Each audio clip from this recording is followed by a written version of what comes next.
His silence did not feel empty. It felt like something you had to fix. That's what made it so hard to walk away. He didn't always disappear long enough for you to feel free.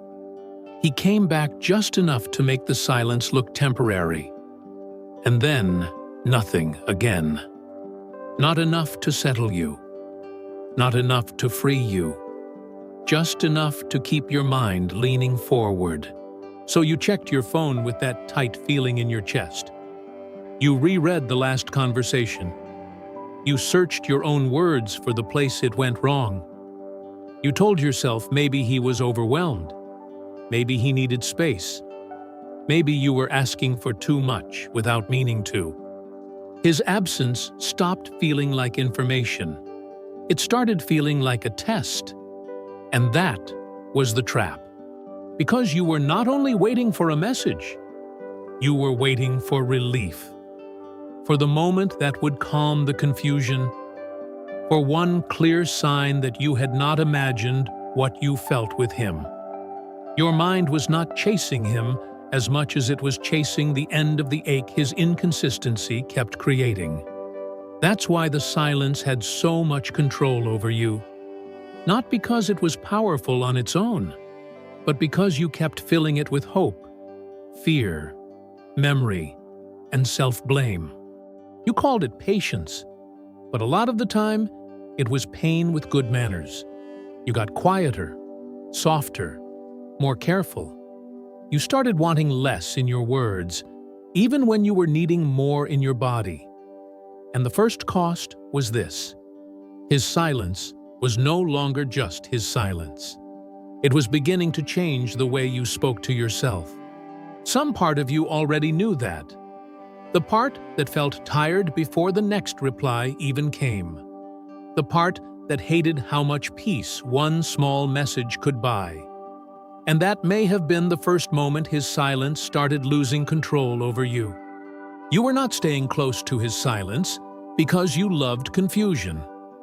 You were staying close because some part of you believed one clear answer would finally stop you from turning against yourself. That hope was the real hook.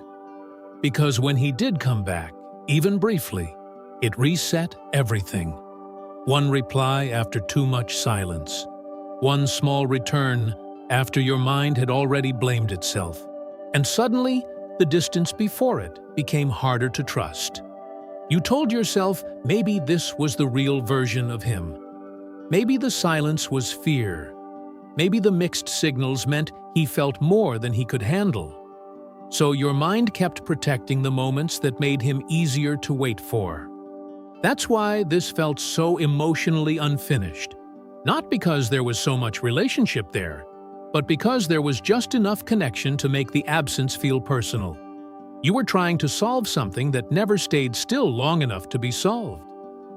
You did not only want him to reply, you wanted the reply to explain the silence. You wanted it to clean up the confusion.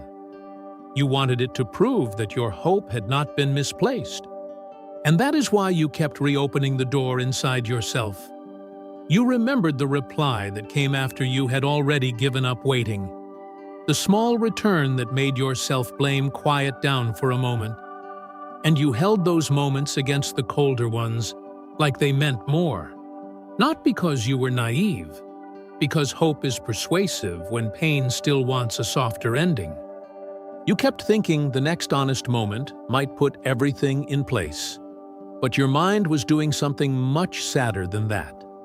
It was trying to get peace from the same place that kept taking it. That's what made staying feel reasonable at the time. You weren't waiting for scraps and calling them love. You were waiting for clarity, for relief, for the chance to stop carrying the question alone. But every time hope rebuilt him, you had to carry the weight again. The cost was not only that he went quiet, the cost was that you slowly started organizing yourself around the quiet. You checked your phone, then hated how much your mood moved with it. You wrote the message, erased half of it, made it lighter, softer, easier to answer. Not because that was what you wanted to say, but because you were trying not to lose access to him. That changes a woman. You start watching your timing, his tone, how long it took him last time. You start calling your own need for clarity pressure. You stop asking the second question. You pretend one vague answer is enough because the truth feels worse. And little by little, you become grateful for things that never would have felt like enough before. That was the real damage. His silence did not only leave you alone, it taught you to bring less of yourself, to be easier to answer.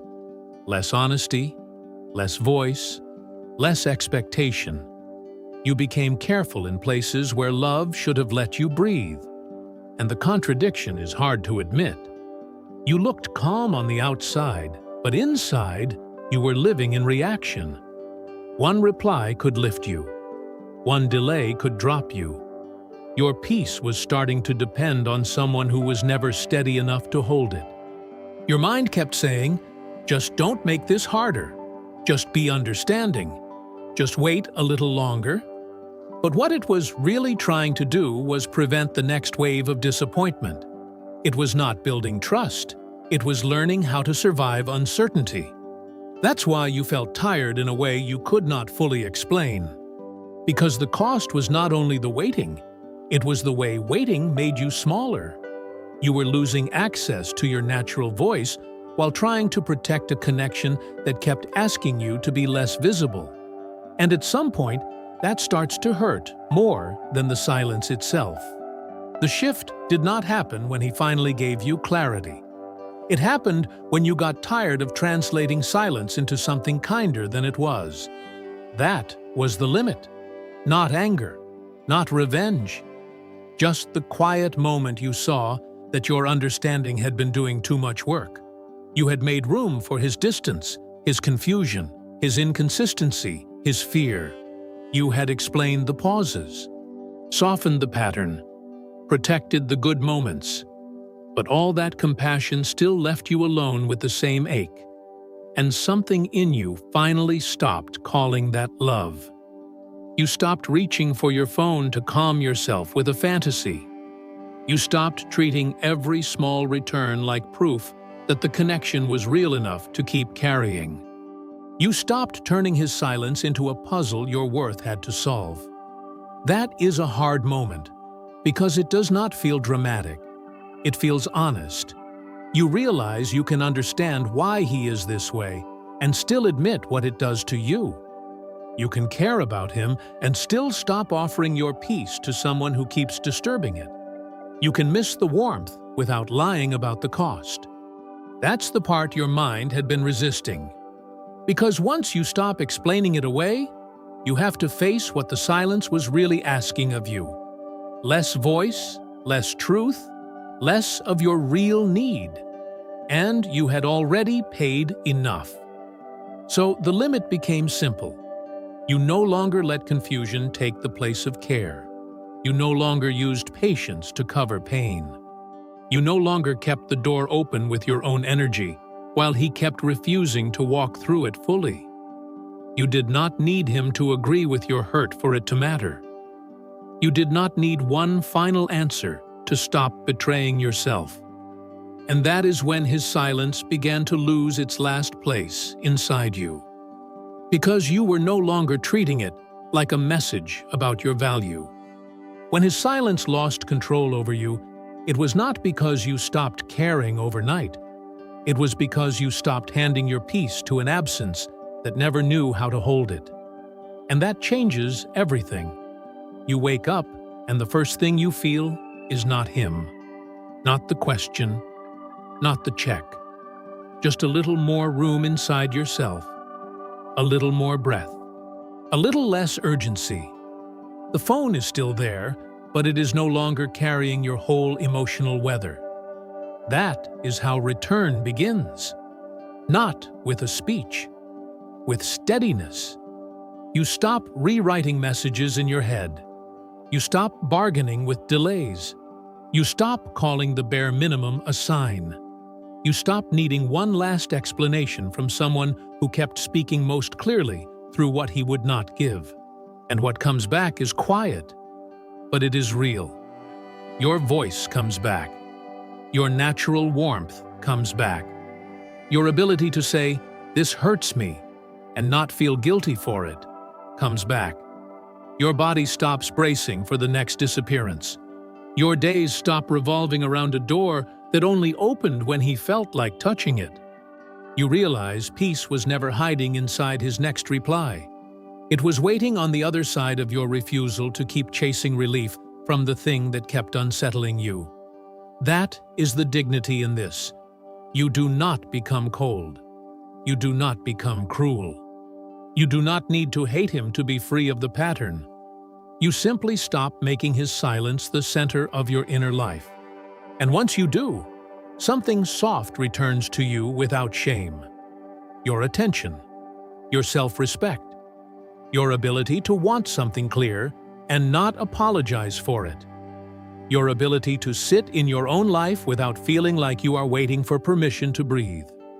He may have been the one who kept going quiet, but you are the one who finally ended the hold. Not by forcing closure, by no longer giving confusion, the place where your peace was supposed to live.